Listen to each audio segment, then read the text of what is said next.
I want to start off by saying that there is, in fact, a bright side to a virtual graduation, and it is that I get to record this speech in a room with no one else in it, and therefore I don't have to picture any of you naked, so you're welcome.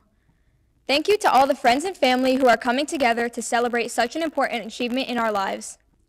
Our grade has so many championship-winning athletes from the baseball team, basketball team, swim team, lacrosse team, and more. Our theater program has seen an incredible amount of awards and is one of the best in the state.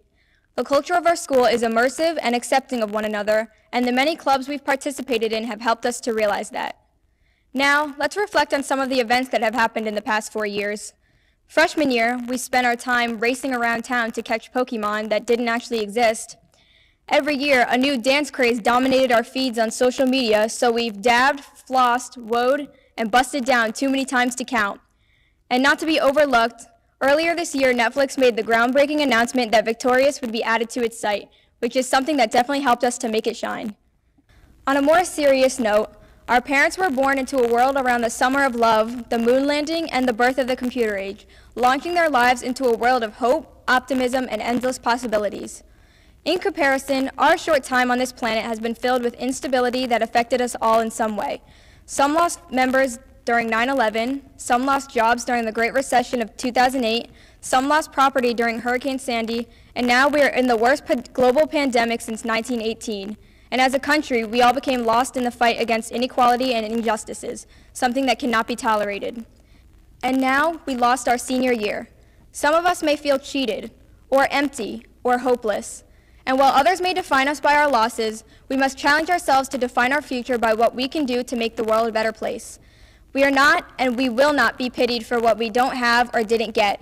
What we will do is make sure we can be better as individuals than the generations before us. We have been through a lot, but through it all we have been resilient. We have continued to excel and we have done it with pride.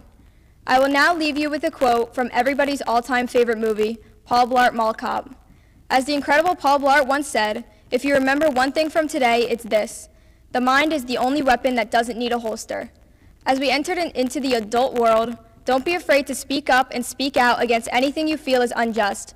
The world is changing and we have to make sure it's for the better. As a class, we are resilient and passionate, so continue to use your voices and be heard. I love you all and I'm so happy to be part of such an amazing class. Rest in peace, Juice WRLD. Thank you.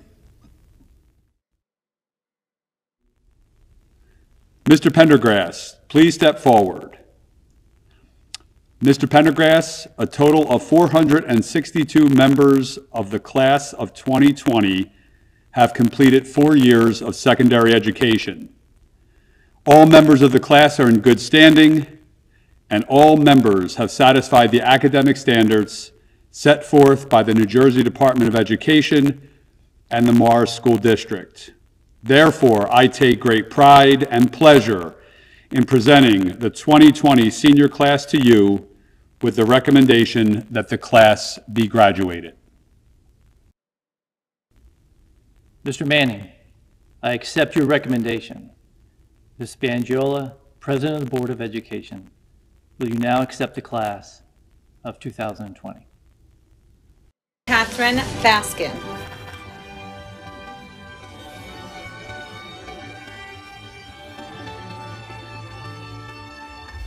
Castle from the right side to the left side.